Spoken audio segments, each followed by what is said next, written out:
Bueno, me encantó. Este es el código de la felicidad. Esto no lo había oído nunca. Realmente muchas gracias, Pila. Es una maravilla, el código de la felicidad. Efectivamente ha sido un código muy participativo desde el primer momento. O sea, somos 3 la comisión convocada por la presidenta, 3 los redactores del código, pero hemos justamente convocado a un poquito más de 100 juristas. Bueno, había 2 contadores públicos también por una parte, y realmente todos han contribuido y bueno, toda la sociedad ha contribuido y efectivamente sigue contribuyendo con la comisión bicameral que está itinerando por el país. Bueno, realmente espero que salga un código, no sé si perfecto, porque la obra humana, como dice Pila, aún la de todos es imperfecta, pero bueno, lo mejor posible. Bueno, y por otro lado no dejo de unirme al homenaje a Isidoro Goldenberg.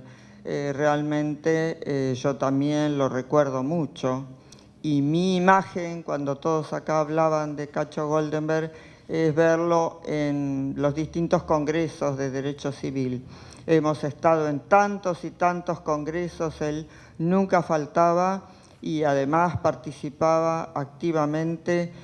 Bueno, realmente un profesorazo y un hombre extraordinario. Así que me uno totalmente a este homenaje a Goldenberg.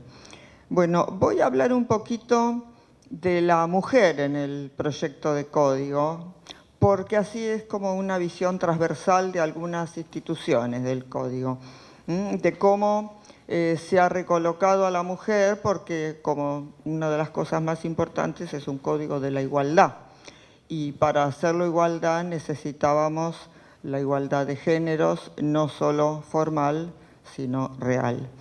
Entonces, por un lado, con la regulación del nombre, ¿no es cierto? Porque los cónyuges, ahora cualquiera de los cónyuges puede llevar el apellido del otro con o sin D, con lo cual, con el nuevo código, yo sería, ¿no es cierto?, como soy ahora, Hayton de Nolasco, pero podría ser Hayton Nolasco. Pero mi marido podría ser Nolasco de Hayton o Nolasco Hayton. Bueno, esto va a estar en el código, no sé cuánto se usará hasta que se instituya, pero bueno, se acabó la prioridad, ¿no es cierto?, masculina. Y lo mismo se acabó la prioridad paterna en cuanto a los hijos, porque también los apellidos de los hijos pueden llevar el de cualquiera de los padres o madres, es decir, que puede llevar como primer apellido o como único apellido el del padre o el de la madre.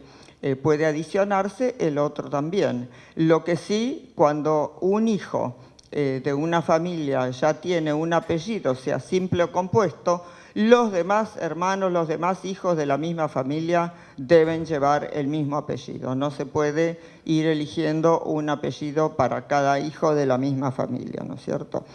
Después, bueno, el inicio, un tema también de los apellidos es que esto, cuando los hijos son matrimoniales o extramatrimoniales, pero reconocidos conjuntamente. Si no hay acuerdo entre los padres, se sortean en el registro civil. Esperemos que haya acuerdo para que no haya terminado en el registro civil sorteando cuál apellido va primero. Y después, bueno, cuando el hijo extramatrimonial es reconocido posteriormente o es adjudicado por una sentencia posteriormente, entonces ahí puede también, podría cambiar el apellido, o anteponerlo o agregarlo, pero en caso de discordancia, en este caso ya no se sortea, elige el juez o decide el juez, porque ya acá el interés superior del niño es muy importante, porque un niño que ya está llevando un apellido, según los tiempos, las edades, puede ser importante que no se le cambie, porque ahí todo su espectro social queda modificado con un nuevo apellido, así de un momento para otro, por un reconocimiento o una sentencia. Así que bueno, esto dependerá de los casos.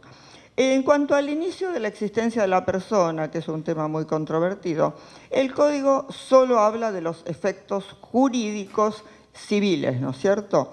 Nosotros entonces decimos, en el artículo 19, el bastante vapuleado artículo 19, que el niño existe desde la concepción en el seno materno, o sea, la existencia de las personas, esto es como está en el Código Civil actual, desde la concepción en el seno materno, pero agregamos la implantación del embrión en la madre.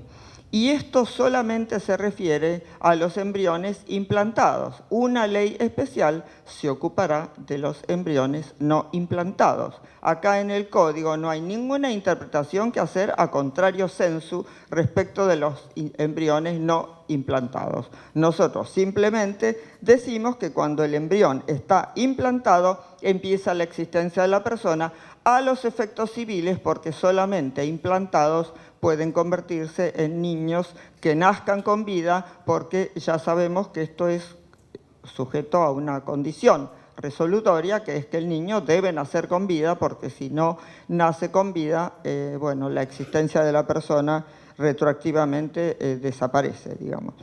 Bueno, después, y esto, bueno, tiene que ver con las fuentes de la filiación, ¿no es cierto? Porque acá hay filiaciones que tienen el mismo valor exactamente, que es la filiación por naturaleza, sea matrimonial o extramatrimonial, tiene exactamente el mismo valor.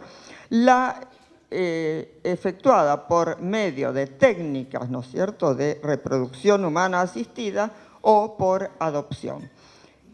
Lo nuevo es la incorporación de las técnicas de reproducción humana asistida. ¿Y por qué yo digo que estas nuevas formas son en favor de la mujer? Porque es cierto, es a favor de todos, es a favor de la familia, justamente de la familia, digamos, como existe, porque estas técnicas existen en el país, se producen. Lo peor que puede pasar es no regularlas, porque existen entonces, y más si se las prohíbe, en la clandestinidad, con todos los peligros que implica, porque esto en la clandestinidad implica faltas de cuidados médicos, implica muertes, implica realmente un desastre desde el punto de vista sanitario. Entonces, al existir, hay que regularlas, porque lo mejor que puede pasar es que esto ocurra naturalmente como debe ser, porque además no hay nada malo en la técnica de reproducción humana asistida, porque justamente hace vivo el legítimo derecho por eso digo, de las mujeres, que normalmente tienen un deseo mayor a lo mejor de ser madres que los de los hombres de ser padres, ¿no? Con perdón de los hombres, pero normalmente hay como un deseo natural de ser madre. Las técnicas existen en realidad y hacen falta en muchos casos. Entonces, bueno, las técnicas de reproducción humana asistida están reguladas en el código. Y hay una nueva institución también, que es la llamada en las revistas alquiler de vientres, que en realidad, bueno, no es alquiler porque nosotros prohibimos que haya dinero, pero, ¿no es cierto?, esto es una reproducción asistida, pero donde la persona que va a gestar es un tercero. Es decir, que acá, entonces, la gestante no tiene material genético, o sea, dentro de esto tiene que ser solamente para quienes absolutamente no pueden tener hijos o no pueden llevar un embarazo a término. Entonces, una tercera persona podría ser, ¿no es cierto?, amigas, parientes o personas altruistas que realmente tengan ganas de gestar y no de, digamos, hacerse cargo de un niño. Tiene que ser gente que ya haya tenido un niño antes, ¿no es cierto?, que conozca lo que es gestar y lo que es parir. Y bueno, y esta persona entonces no debe tener su material genético propio. Y sí debe haber material genético de uno de los que encargan, de los comitentes, digamos, que van a ser los padres. Todo esto es con actuación judicial, absolutamente comprobados todos los requisitos que están en el código. No voy a entrar en detalles porque estoy dando un panorama de esto que yo entiendo que es a favor de la familia y, en definitiva, más especialmente a favor de las mujeres. Después, en materia de alimentos y compensaciones económicas. Acá aparece la solidaridad de la que habló Pila, ¿no es cierto? En la familia, bueno, primero hablaríamos de las mujeres casadas, pero normalmente las mujeres se han incorporado ahora masivamente al mercado laboral, pero efectivamente cuando aparece el momento, ¿no es cierto?, gestacional, cuando aparece que van a tener hijos, o por el posible futuro tener hijos. A mí me pasaba mucho, yo no conseguía trabajo, era una joven abogada y no conseguía trabajo porque era recién casada, y como se suponía que podía llegar a tener hijos y a embarazarme, en ningún estudio podía tener trabajo, no solo de abogada, ni de empleada me tomaban. Pero bueno, eso ocurrió así, y bueno, con el tiempo conseguí trabajo igual. Pero en definitiva, y bueno, ahora trabajo en la corte, ¿no es cierto? Así que algún trabajo conseguí. Bueno, entonces las mujeres, al incorporarse al mercado laboral, entran entonces justamente por esto de los hijos, o dejan de trabajar para ocuparse de los hijos, o, bueno, trabajan pero menos tiempo, con sueldos más bajos, con más dificultades, porque además tienen que hacerse cargo de la familia. Por más que ahora los jóvenes se hacen cargo parcialmente, o sea, realmente hay mucha colaboración en los matrimonios, ¿no es cierto? Y hay bastante igualdad de hombres y mujeres, pero bueno, no llega a una igualdad absoluta. Normalmente las mujeres tienen una carga mucho mayor, ¿no es cierto?, con la familia, con los hijos, con el hogar. Bueno, entonces, dentro del matrimonio siguen vigentes, bueno, los alimentos, que es parte de la solidaridad, ¿no es cierto? Y durante el matrimonio, durante la separación, eso, bueno, como ahora, según las necesidades, pero bueno, generalmente son las mujeres las que pueden necesitar más, aparte de los niños, ¿no es cierto? Y bueno, pero después también, después del divorcio solamente en casos excepcionales, porque cuando es realmente indispensable o cuando haya una enfermedad grave previa, entonces en estos casos puede mantener, digamos, o tener una cuota alimentaria después del divorcio, ¿no es cierto? Y después está el tema más interesante, porque es nuevo, los alimentos es clásico, de las compensaciones económicas. Esto es nuevo. Como sabemos, o bueno, creo que ya a esta altura se sabe que se agregó en el código un divorcio incausado. Esto quiere decir que el divorcio no necesita causales, o sea, ya no hay culpa en el divorcio. El divorcio, digamos, de alguna manera es, bueno, no te quiero más, y se decide una parte divorciar. Tiene que presentar, sí, un proyecto de vida futura respecto de los niños, respecto de los alimentos, etc. Realmente, por la experiencia de los expedientes, es muy raro ahora acudir a los divorcios peleados, a los divorcios contenciosos, y lo que sí es clásico también, que nunca existe acuerdo y que existe una pelea grave por todas las demás cosas, que son los niños, la casa, los bienes, bueno, los alimentos, todo esto. El tema de las compensaciones económicas tiene que ver también con el ingreso de la mujer al mercado laboral en una forma, bueno, restringida de alguna manera. No hablamos de nosotras profesionales, pero realmente, bueno, como sabemos, hay muchas mujeres que se ocupan, además depende de la cantidad de niños, pero bueno, que se ocupan solamente de los niños y el hogar. Son mujeres que siguen, ¿no es cierto?, en vez de la tarea productiva, están con la tarea reproductiva, que es muy importante, pero que no se paga en dinero, contribuye, sí, contribuye realmente a la familia, pero no se paga en dinero. Y cuando aparece el divorcio, la separación, el divorcio, la mujer, a lo mejor ya más grande, ya ni están los hijos, pero esta mujer que se ha quedado sin trabajar toda la vida, sin poder hacerlo, porque ya a esta altura es muy difícil conseguir una ubicación adecuada, Entonces, bueno, digamos que mantenga un mínimo nivel de vida aceptable, entonces hay una compensación económica. Esto es el desequilibrio. Lo que paga esta compensación, ¿no es cierto?, es el desequilibrio desde cuando fue el origen del matrimonio hasta el final. O sea, se hace una comparación de los bienes que tenía al principio, que tiene ahora o que podría tener también por oposición a los que tiene, digamos, el marido. Esto no tiene que ver con la división de la sociedad conyugal, que si está el régimen de gananciales es igual que ahora, aunque puede también haber un régimen de bienes separados donde cada uno está con su patrimonio. Pero bueno, esto es una compensación porque es muy normal que la mujer haya contribuido, inclusive a la empresa familiar, que haya contribuido a que se reciba el marido, ¿no es cierto?, era el novio, es el marido, a que se reciba, supongamos, de médico, es un médico prestigioso, y cuando llega el momento, entonces se le debe compensar estas diferencias que fue su sacrificio de alguna manera o su dedicación al hogar y que se queda sin nada. Entonces económicamente se equilibra de alguna manera a ambos miembros de la pareja.